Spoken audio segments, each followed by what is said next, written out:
생각이 당신을 어디로 데려가는가? 라는 제목입니다. 여러분들은 요즘 또 아니면 지금 무엇으로 생각이 가득 차 있습니까? 어떤 게 내 생각을 지배합니까? 무슨 생각입니까?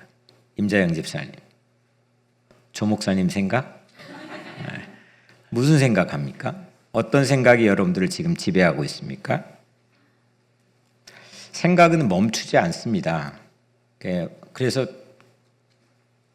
불멍, 물멍, 오죽하면 멈추지 않으니까 뭔가의 대상을 바라보면서 멍 때리는 거를 요즘 하나의 트렌드처럼 또 하나의 컬처처럼 사용하기도 합니다.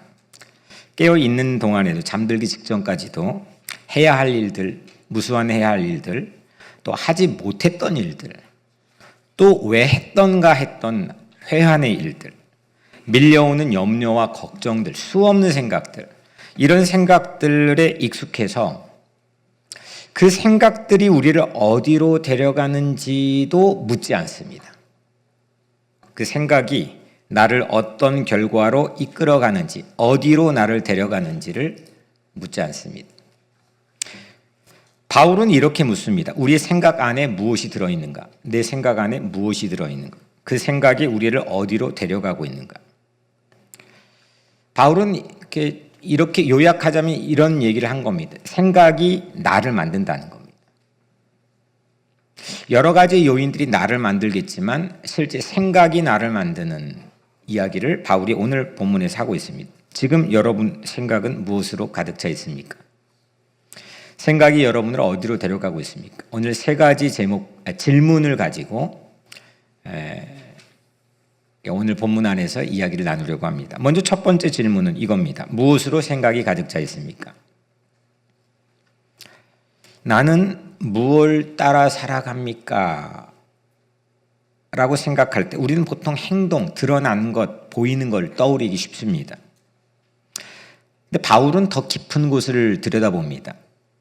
내 삶을 결정하는 뿌리들, 그거는 행동이 아니라 생각에서 바울은 찾고 있습니다. 5절에 육신을 따르는 자는 육신의 일을, 영을 따르는 자는 영의 일을 생각하나니, 따른다는 것은 뭡니까? 따른다는 것, live according to, 뭔가를 따라서 산다는 건 행동하는 겁니다. 드러난 겁니다. 보이는 겁니다. 육신을 따라서 행동하는 사람, 그래서 파생된 육신의 일들, 이건 결국 그 안에 생각이 있다는 겁니다. 마찬가지로 영도 마찬가지입니다. 영을 따라 사는 영의 일을 들여다보면 그 안에는 또 생각이 있다는 겁니다.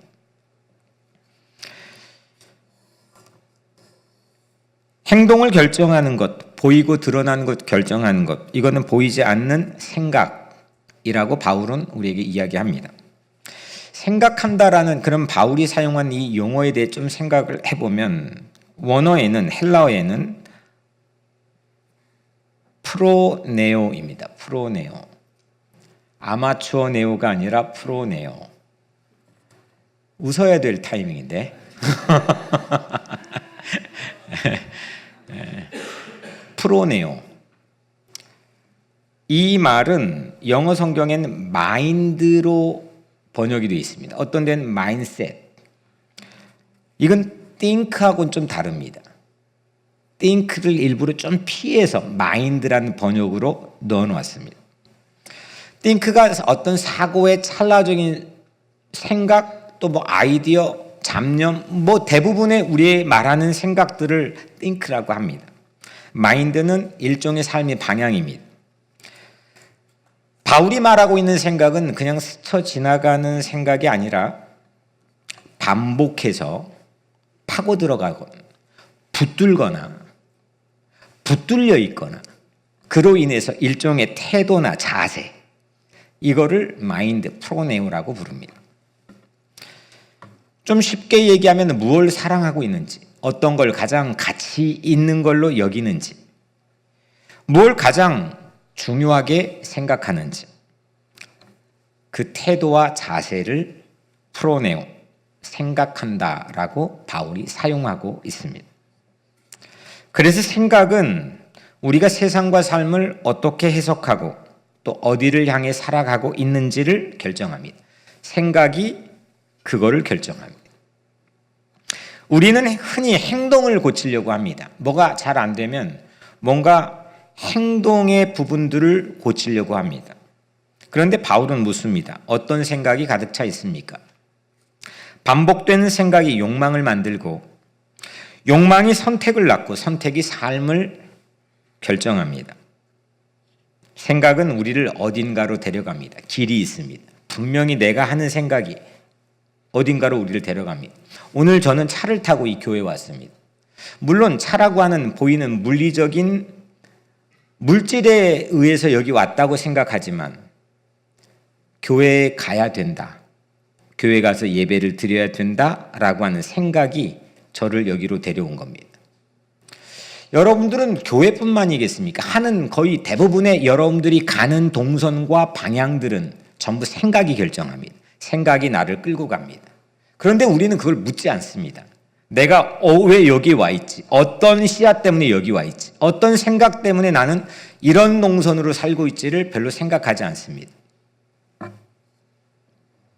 오늘 바울은 그 질문을 우리에게 던집니다. 육신을 따르는 것은 육신의 생각이 원인인 겁니다. 영을 따르는 것은 영의 생각이 원인이라는 겁니다.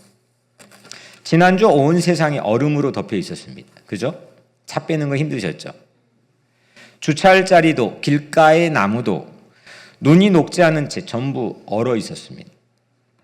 그런데 그런 날, 지난주 어느 날 우연히 정말 찰나적으로 이름도 알지 못한 한 나무를 지나치는데 그 나뭇가지를 보았습니다. 누가 나무도 보기 쉽지 않은데 나무 가지를 보기가 쉽습니까? 근데 그냥 그 나무 가지가 제 눈을 끌었습니다. 얼음처럼 굳어있는 눈이 나뭇가지를 온통 덮고 있었습니다. 그런데 정말 놀랍게 이상하게도 그 아래서, 그 가지 아래서 아주 작은 새싹 하나가 돋아 있었습니다. 그 일부러 찾으려고 해도 찾기가 어려울 정도로 작은 새싹이었습니다. 전부 얼음으로 덮여 있었습니다. 너무 작아서 조금만 서둘렀다면 그냥 지나쳤을 게 뻔한 새싹이었습니다. 아직 2월도 되지 않았던 때입니다. 그 새싹은 그런데 2월도 되지 않는 1월 어느 날 이미 봄을 품고 있었습니다. 제 아무리 겨울이 깊어도 이 지구의 공전과 자전을 누구도 멈출 수 없습니다. 제가 이것 때문에 이걸 갖고 왔어요. 이거 한 문장 때문에 갖고 왔네. 제 책상에 일부에서는 안 보여줬는데 지구본이죠. 지금 우리가 살고 있는 뉴욕, 미국의 3분의 2인 2억 명이 이번 한파의 영향권 아래 들어와 있다고들 호들갑인데 이게 지금 저쪽 북극 쪽에서 내려오는 한기류와 남쪽에서 올라오는 남기류가 부딪혔다는 아주 기본적인 상식적인 일기예보가 하는 말입니다. 이 국한된 상황입니다. 이걸로 우리는 전체가 생활의 일상에 아주 막대한 영향을 받고 있습니다. 또 반대편에는 전쟁이 일어납니다. 탐대가 움직이고 있습니다. 그런데 이거를 1월에 봤던 그 작은 새싹은 이미 봄을 품고 있었습니다. 내가 이거를 굴러가는데 이걸 자전이라고 하죠. 이걸 붙잡고 싶어도 그 누구도 이걸 붙잡지 못합니다. 이게 태양 주변을 궤도에 따라 굴러가는 공전이라고 합니다. 이게 굴러가면서 계속 무지막지한 속도로 지금 우리는 굴러갑니다. 이걸 멈추면 1월이 그대로 일고 추운 겨울이 계속 추울 텐데 이게 또 굴러갑니다. 이 누가 굴리냐 이거예요. 누구도 이걸 막는 거를 멈추지 못합니다. 이거 하려고 이거 갖고 왔네.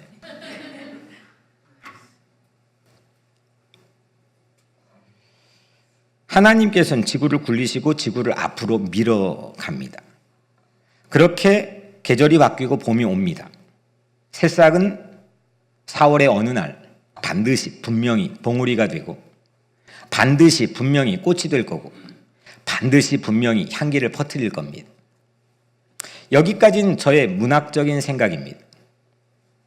한 걸음 더 나가 보겠습니다. 문득 그 새싹을 보고 이런 생각을 그때 했습니다.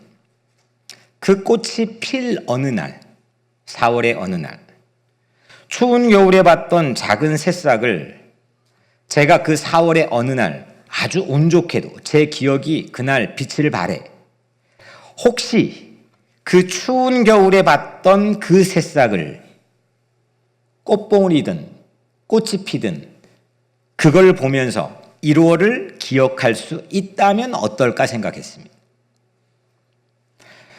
그래서 그 자리에서 저는 손이 시려운데 기록해 두었습니다. 4월의 어느 날에 꽃을 보면서 1월의 새싹 안에 4월의 꽃을 집어넣을 수 있을 것 같았습니다.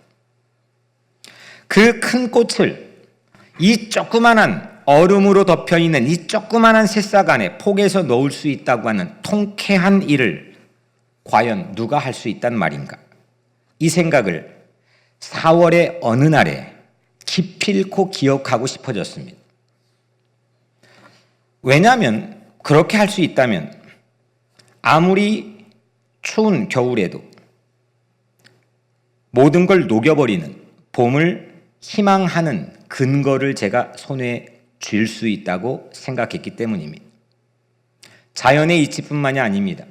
개인의 건강에도 시대에도 역사에도 상황에도 가정에도 우리는 겨울을 지나기도 합니다. 얼음 세상에선 어떤 봉우리도 꽃도 안 보였습니다. 그냥 새싹이었습니다. 조그만했습니다. 그런데 부인할 수 없는 건 그 새싹뿐이고 아무것도 봉우리도 꽃도 향기도 보이지 않아도 그 안에 그 새싹 안에 봉우리가 들어가 있는 거고 그 새싹 안에 꽃이 들어가 있다는 건 누구도 부인할 수 없는 사실입니다. 그런데 사람들은 4월의 어느 날 꽃이 피면 그 자그만 추위를 뚫고 왔던 새싹을 기억하지 못합니다. 우리 인생도 마찬가지입니다. 어느 순간 우리는 또 이 겨울을, 이 동토의 시대를 지나갑니다. 그런데 우리는 그 경험에 대한 은혜의 축적을 기억하지 못합니다. 저는 희망의 근거를 제 삶에 축적하고 싶은 욕심이 늘 있습니다. 그리고 사람에게, 세상에게, 시대에 희망을 전하고 싶은, 하나님의 희망을 전하고 싶은 꿈이 늘 마음속에 있습니다. 이건 신학적인 레벨입니다. 4월에는 모두가 당연하게 여기는 그 놀라운 일, 분명히 다 당연하게 여길 그 놀라운 광경, 그것을 1월에도 저는 보며 살고 싶어졌습니다. 이 장면이 오늘 본문과 매우 닮아 있다고 전 느껴졌습니다. 이 생각은, 이 마인셋은 꼭 새싹과 같습니다. 지금은 꽃이 보이지 않습니다. 이 생각이 드러나 있지 않습니다. 어떤 결과를, 아웃컴을 창출하지 못합니다. 무시당할 수도 있습니다. 거절당할 수도 있습니다. 고립될 수도 있습니다. 향기는커녕 아무것도 기대할 수 없다는 게 대부분의 생각일 수도 있습니다. 그러나 우리가 품고 있는 생각은 자라서 봉우리가 되고 꽃이 피고 열매가 되고 마침내 삶의 향기가 나는 그런 생각을 여러분들 모두가 품게 되기를 주의 이름으로 축복합니다. 바울은 이렇게 말씀합니다. 육신의 생각은 사망이고 영의 생각은 생명과 평안이니라. 무엇으로 여러분들의 생각에 가득 차 있습니까? 겨울입니까? 아니면 봄입니까? 지금 품고 있는 그 생각이 훗날 어떤 사람으로, 어떤 삶으로 피어날지를 결정하는 겁니다. 무슨 생각입니까? 어떤 생각 가지고 살아가십니까? 저는 생각하면 이루어진다는 어떤 자기 개발의 이야기를 하자는 게 아닙니다. 일종의 하나님께서 주신 영의 생각의 파워를 이야기하자는 것. 그러니 생각을 가볍게 여기지 마십시오. 지나가는 생각이라 말하지 마십시오. 지금 품고 있는 그 생각이 여러분들의 내일을 만들 게 뻔합니다. 좋은 생각이든 나쁜 생각이든 그 생각은 여러분들의 내일을 결정할 겁니다. 생각을 점검하십시오. 생각을 선택하십시오. 생각을 하나님 앞으로 데려오십시오. 보이지 않는 생각이라 무시하지 마십시오. 그 안에 내일이 있습니다. 두 번째는 그러면 생각이 어떤 생각으로 가득 차 있는지를 물었죠. 이게 무시할 수 없는 생각이라는 걸 우리가 함께 오늘 바울의 깊은 관찰을 통해 나누었죠. 두 번째 질문입니다. 그러면 오늘 바울이 얘기한 육신의 생각이라는 게 뭡니까? 이건 상당히 복잡한 얘기입니다. 내가 좀 약간 피해서, 왜냐하면 그 복잡한 얘기하다가 배가 산으로 갈 게 뻔하기 때문입니다. 약간 우회해서 스쳐 지나가면서 육신의 생각은 무엇인지에 대한 오늘 바울이 말하려는 이 정거장에 우리가 한번 도달하려고 합니다. 오늘 7절에 육신의 생각은 하나님과 원수가 되나니, 육신의 생각을 정의하지 않고 육신의 생각의 결과를 얘기합니다. 육신의 생각은 하나님과 원수가 되나니, 보통 육신의 생각은 여러분들 뭐라고 생각합니까? 나쁜 생각? 비도덕적인 생각? 지탄받을 수 있는 생각? 법을 어기는 생각? 못된 마음?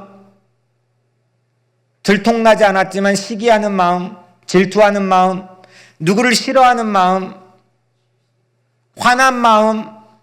부정적인 마음, 거룩한 마음, 비거룩한 마음, 여러 가지가 육신의 생각이라고 할 겁니다. 너무 광범위하고 추상적입니다. 오늘 바울이 말하는 건 그걸 뜻하는 게 아닙니다. 그냥 못된 마음이 아닙니다. 바울은 분명한 관점에 육신의 생각을 우리에게 이야기합니다. 그게 뭐냐? 하나님을 삶의 중심에서 밀어내는 생각입니다. 내 삶의 센터에서 하나님을 밀어내는 생각입니다. 하나님 없이도 세상을 해석해 보려고 하는 태도입니다. 하나님 없어도 세상을 매니지해 보려고 하는 자세입니다. 이걸 육신의 생각이라고 바울은 제시합니다. 이렇게 속삭입니다. 내가 판단하면 되지 뭐. 난 내 건데 뭐. 내가 책임지면 되지 뭐. 누가 뭐라 그래. 내가 나를 지키면 되지 뭐. 누가 날 지켜줘. 난 내 건데. 대부분이 신앙인들조차도 이런 생각에 깊이 잠겨 있습니다. 겉으로는 착해 보일 수 있습니다. 겉으로는 매우 거룩해 보일 수도 있습니다. 겉으로는 매우 성스러워 보일 수도 있고, 겉으로는 매우 관록 있어 보일 수도 있습니다. 어떤 직분도, 목사를 포함해 어떤 직분도 그거를 개런티해 주지 못합니다. 그런데 아무리 그럴지라도 그 중심에 하나님이 계시지 않는다면, 하나님이 점령하지 않았다면 그건 여전히 육신의 생각이라는 게 바울의 지론입니다. 내가 중심이 되고 내가 판단자가 되고 내가 스스로 안전장치가 된다는 생각, 이것이 육신의 생각입니다. 여러분들은 어떻습니까? 육신의 생각에서 프리하십니까? 자유롭습니까? 육신의 생각은 마음을 점령하려고 합니다. 불안으로 점령합니다. 기가 막히게 불안을 심어 넣어서 점령해 버립니다. 인정받고 싶은 마음으로 육신의 생각은 나를 점령해 버립니다. 통제하려고 하는 욕망으로 점령합니다. 성공으로 나를 증명해 보이려는 생각으로 나를 점령합니다. 바울은 이것을 자기 구원의 프로젝트라고 말하는 듯합니다. 자기 구원의 프로젝트. 하나님 없어도 스스로를 정당화하려고 하는 마음. 하나님이 그냥 겉으로 무늬만 있을 뿐, 무덤의 겉만 그럴듯하고 안엔 회칠한 무덤처럼 냄새가 나는, 하나님 없어도 스스로 괜찮아 보이려고 하는 걸 증명해 보이려는 그런 내면의 싸움, 이게 육신의 생각입니다. 그래서 더 불안해집니다. 육신의 생각을 가지고 살면 더 불안해집니다. 더 지칩니다. 쉽게 피로합니다. 오래가지 못합니다. 이걸 바울은 관계 문제로 귀결시킵니다. 육신의 생각은 하나님과 원수가 되는 관계라고 말합니다. 육신의 생각으로는 하나님께 굴복하지 못할 뿐 아니라 그럴 능력도 그렇게 할 수도 없기 때문이라고 바울은 말합니다. 하고 싶은데, 잘하고 싶어요. 하나님을 따라 살고 싶어요. 하나님의 그 선하신 그 깊은 사랑 거기에 적셔 살고 싶어요. 근데 안 돼요. 그럴 능력도 없어요. 하나님의 법에 굴복하지 않을 뿐만 아니라 할 수도 없습니다. 있습니다. 육신의 생각은 그렇게 우리를 파국으로 몰아갑니다. 그쪽으로 데려갑니다. 하나님을 신뢰하지 않는 생각은 하나님과의 거리를 멀어지게 합니다. 하나님을 내 삶의 중심에 모시지 않는 생각은, 육신의 생각은 하나님과의 디스턴스를 점점점 안 보일 만큼 멀어지게 합니다. 하나님 없는 생각, 나로 가득 찬 생각, 이것이 육신의 생각입니다. 그 결말은 무엇입니까? 6절에 육신의 생각은 사망이요 했습니다. 겉으로는 살아있는 것처럼 보일지 모릅니다. 겉으로는 화려해 보일 수도 있습니다. 겉으로는 다이나믹하게 보일 수도 있습니다. 겉으로는 많은 것들이 운집해 있는 것처럼 보일 수도 있습니다. 겉으로는 성취하고 성공한 것처럼 보일 수도 있습니다. 열심히 살고 있는 것처럼 보일 수도 있고 신실하고 성실한 것처럼 보일 수도 있습니다. 그러나 하나님과의 관계에서 끊어지고 단절된 생각은 생명과 평화와 단절된 상태라고 이야기합니다. 유진 피터슨, 미국에서 목사들이 가장 많이 보는 성경 번역본, 메시지라고 하는 성경 번역본의 본문을, 똑같은 본문을 이렇게 풀어서 기록해 두었습니다. 그대로 읽어보면 오늘 본문입니다. 자기 힘으로 할 수 있다고 여기는 사람들, 육의 생각을 가진 사람들이죠. 자기 힘으로 할 수 있다 여긴 사람들은 끊임없이 자신의 도덕적 힘만 재어봅니다. 그러나 실제 삶에선 그 힘으로 살아내지 못합니다. 하지도 못할 건데 계속 생각합니다. 반대로 자기 안에 계신 하나님의 활동을 신뢰하는 사람들, 하나님의 하시는 일들을 신뢰하고 센터로 모시는 사람들입니다.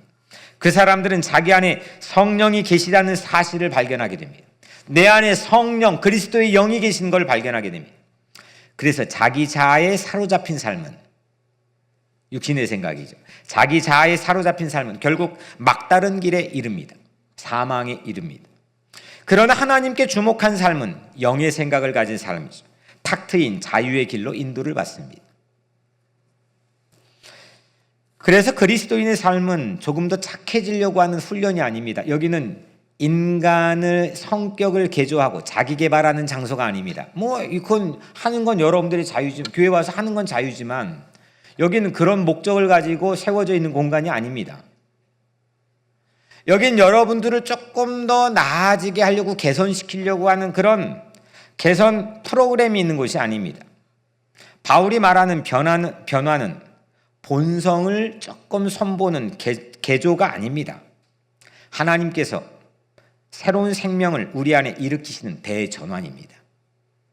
그런데 우리는 여전히 하나님을 다 잘 믿는다고 하는데 여전히 진화적인 컨셉 안에 갇혀 있습니다. 조금씩 원숭이도 언젠간 사람이 되겠지. 조금씩 변화되는 것들을 늘 추구합니다. 노력하면 되겠지. 좀 시간이 지나면 되겠지. 내가 결심하면 되겠지. 옆에 힘을 합하면 되겠지. 그런데 성경은 거듭남을 얘기합니다. 일순간에 하나님이 하신 일은 죽음의 권세를 깨고 사망의 권세를 깨고 생명으로 부활하는 거듭남입니다. 너희가 거듭나지 아니하면 하나님 나라에 합당하지 않다 했습니다. 다시 태어나는 겁니다. born again 하는 겁니다. 이건 사람이 할 수 있는 일이 아닙니다. 사람이 시도할 수도 없는 일입니다. 사람이 흉내낼 수도 없는 일입니다. 이건 하나님이 하시는 일입니다. 성령을 따른다는 것은 내가 나를 고쳐보겠다, 내가 나를 좀 오늘부터 근사하게 만들어보겠다, 그런 결심이 아닙니다. 책 좀 읽어가지고, 저 책 많이 읽는 편이거든요. 책 좀 읽어가지고 내가 좀 근사해지겠다, 절대 그럴 수 없습니다. 그런 생각은 늘 우리를 육의 생각에 갇히게 만듭니다. 하나님이 내 삶의 주도권을 잡는 겁니다. 내 생각을 점령하도록 내 삶의 문을 여는 겁니다. 육신의 생각이 죽음인 이유는 분명합니다. 하나님 없이 살아보려고 하는 방식이기 때문입니다. 하나님 없어도 나 혼자 스스로 개선해서 조금씩 진보시켜 나갈 수 있다고 하는 그 이데올로기가, 그 컨셉이 우리 안에 잠식해 들어와 있다면, 그거는 우리가 예배를 드려도 우리는 육의 생각을 집에다 받으며 살아갈 수도 있다는 겁니다. 그러니 생각이 어디서 왔는지 물으시길 바랍니다. 하나님 없이도 괜찮다고 속이는 그 생각을 의심해 보시길 바랍니다. 육신의 생각은 우리를 살게 하지 않습니다. 더 불안하게 만들 뿐입니다. 더 깊은 나락으로 우리를 던지게 만들 뿐입니다. 지금 내려놓으십시오.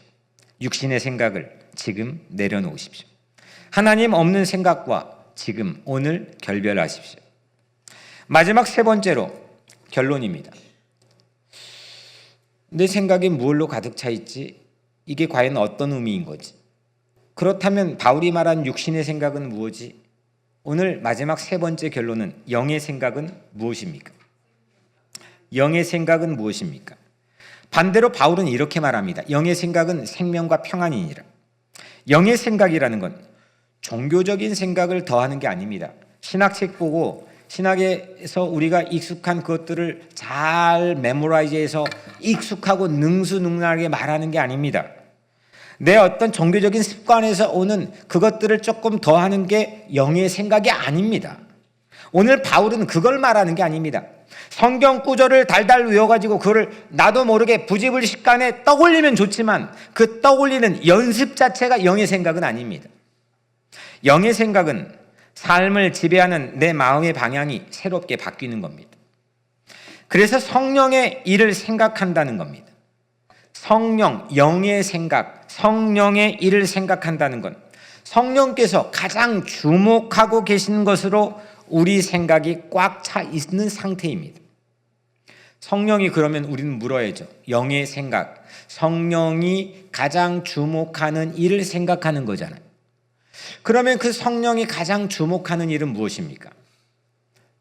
성령이 가장 주목하신 일은 여러분들은 뭐라고 생각합니까?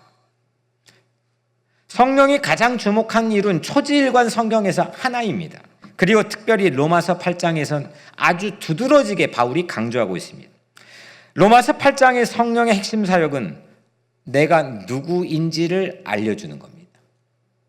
그리스도는 하나님이 누구신지, 또 그 하나님을 알기 위해 하나님의 아들인 예수 그리스도의 자신이 누구인지를 우리에게 알려줬습니다. 그리스도 부활하신 그리스도의 예수를 대신하여 이 땅에 우리에게 오신 성령께서는 내가 누구인지를 알려줍니다. 오늘 14절 로마서 8장 14절에는 이렇게 기록되어 있습니다. 무릇 하나님의 영으로 인도함을 받는 사람은 곧 하나님의 아들이라. 하나님의 영, 성령입니다. 성령의 인도함을 받는 사람은 내가 하나님의 딸이고 아들이라는 것을 아는 겁니다. 성령은 이 사실을 우리에게 고지하기 위해서 오셨습니다. 15절에 너희는 다시 무서워하는 종의 영을 받지 아니하고 양자의 영을 받았으므로 우리가 아빠 아버지라고 부르짖느니라. 성령이 우리에게 임하시면 우리가 더 이상 주눅 들고 위축되고 눈치 보고 무서워하는 그런 노예로 살지 않고 양자의 영을 받았기 때문에 우리가 하나님을 아빠라고 부른다는 겁니다. 16절도 이어집니다. 성령이 친히 우리의 영과 더불어 우리가 하나님의 자녀인 것을 증언하는, 대놓고 노골적으로 말합니다. 성령이 친히 우리의 영과 더불어 우리가 하나님의 자녀인 것을 증언하노니. 내가 하나님의 누구도 요즘에 신분증 갖고 다니라고 그러거든요. 시민권자도 여권 갖고 다녀야 되고 영주권자도 플라스틱 그거 갖고 다니라고 그러죠. 그만큼 이거 우리가 언제 갖고 다녔습니까? 혹독한 시대입니다. 그런데 내가 누구인지 내가 누구인지 나도 모르는데 누가 나를 알아보겠습니까? 성령께서는 내가 하나님의 딸이고 아들이라는 것을 알려주신다는 겁니다. 영의 생각이라는 건 바로 이겁니다. 이 사실, 이 진리, 변치 않는 하나님이 하신 이 놀라운 일을 계속해서 마음에 머물게 하는 겁니다. 그리스도 안에서 일어난, 이미 일어나 버린 신분의 변화, 나의 신분의 변화를 자꾸 떠올리는 겁니다. 세상의 뉴스를 보면 온갖 뉴스들이 있습니다. 제가 세상에 나가서 활동들을 하니까 여러분들 내가 뉴스 자주 보는 것 같죠? 저 뉴스를 최소한 대로 내가 활동하는 방향에 필요한 것만 봅니다. 저는 설교 준비하는데 하루에 7시간, 6시간 이거 보기도 바쁩니다. 최소한 대로 보는 겁니다. 세상에 눈 감고 있으면, 방관자로 있으면 내 성도가, 내 이웃이 강도 만나 쓰러져 있는데 모른 척하면 안 되니까 최소한의 인포를 보는 겁니다. 이 진리를, 이 사실을, 하나님이 하신 일들을, 이 놀라운 일을, 내가 하나님의 아들이 됐다는 사실을, 이 영의 생각을 우리는 집중해서 보고 채워야 한다는 겁니다. 저는 초등학교 5학년 때 그 고아원에서 어머니 보러 처음 서울이라는 곳에 그냥 무작정 갔습니다. 어머니 하루 봤습니다. 아주 작은 역삼동에 있는 초음교에서 파타임 전도사로, 집이 없어가지고 그 30대 초반에 젊은 아가씨가 추운 겨울에 이불도 없이 장의자를 붙여놓고 자고 있는 그 광경이 내가 본 어머니였습니다. 그날 밤 어머니 품에서 잤습니다. 평생 잊을 수 없는 밤이었습니다. 다음 날 어머니가 차려준 아침을 먹었습니다. 거의 시어터진, 거의 썩은 거에 가까운 시어터진 김치 조금, 간장 종지, 식어터진 밥 한 동이. 어머니는 그것도 없어서 못 먹고 저를 줬습니다. 저는 지금까지 먹어본 최고의 밥이었습니다. 그걸 먹고 어머니랑 헤어지는 겁니다. 강남 고속버스 터미널 지하 꽃시장에서 헤어집니다. 저는 나중에 어머니를 보면 어머니에게 용돈을 줘야지 하고 신문 배달을 했습니다. 제 품에다 늘 2만 원을 갖고 다녔습니다. 그 2만 원을 어머니 손에 쥐어주고 뒤도 안 돌아보고 뛰었습니다. 2층으로 올라갔습니다. 고속버스 터미널, 호남 고속버스 터미널 기둥에 기대고 앉았습니다. 눈이 내렸습니다. 하염없이 울었습니다. 왜 나는 혼자지? 왜 나는 이렇게 벽에 부딪히지? 아무도 왜 나는 봐주지 않지? 아무도 없었습니다. 전 진짜 키도 작았고 진짜 한 볼품도 없었습니다. 왜 나는 아무도 손을 잡아주지 않지? 그때 제게 들려왔던 음성이 제 삶을 완전히 송두리째 바꿨습니다. 넌 내 아들이란다. 내가 너와 함께 있단다. 그때 받았던 그 감동, 그걸로 저는 전혀 새로운 삶을 살기 시작했습니다. 내가 누군지, 어떤 신분의 변화를 가지고 있는지, 영의 생각은 바로 그런 겁니다. 성령은 그 생각을 우리에게 떠올리게 합니다. 반면에 육의 생각은 그 신분의 변화를 자꾸 추궁하게 만들고 의심하게 만들고 잊어버리게 만듭니다. 이 모든 건 내가 해낸 일이 아닙니다. 내가 노력해서 얻은 신분도 아닙니다. 여러분들이 어떤 기여도 할 수도 없고 해본 적도 없습니다. 오직 하나님께서 하신 일입니다. 하나님이 하신 일입니다. 하나님이 우리를 위해서 하신 일입니다. 우리가 뭐라고? 내가 뭐라고? 왜 자기를 전부 버리십니까? 그래서 영의 생각이라는 건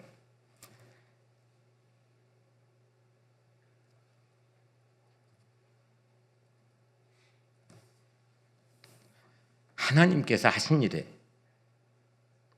내 마음이 점령당하는 겁니다. 하나님이 나를 사랑하셨다는 사실. 나만이 아니라 옆에 있는 힘없는 한 이웃도, 강도 만난 이웃도, 서류비비 이민자들도, 가난하게 돈이 없는 자들도, 부모가 없는 자들도, 그들도 인종에 상관없이 문화에 상관없이 그들도 하나님의 형상으로 자녀를 삼아 주셨다는 이 사실. 이 사실을 가지고 떠올리며 사는 것, 그것이 크리스찬 아니겠습니까? 1963년 워싱턴 DC에서 우리가 잘 아는 마틴 루터 킹 목사는 바로 이 신앙 고백의 베이스 위에서 I have a dream을 외쳤습니다. 어떤 인종의 어린이들도 저 조지아의 붉은 황토빛 언덕 위에서 흑인과 백인의 자녀들이 손을 잡고 뛰어노는 꿈은 바로 그들도 하나님의 자녀라는 겁니다. 그들도 하나님의 형상을 가졌다는 겁니다. 그 사랑에 자꾸 붙잡히는 것,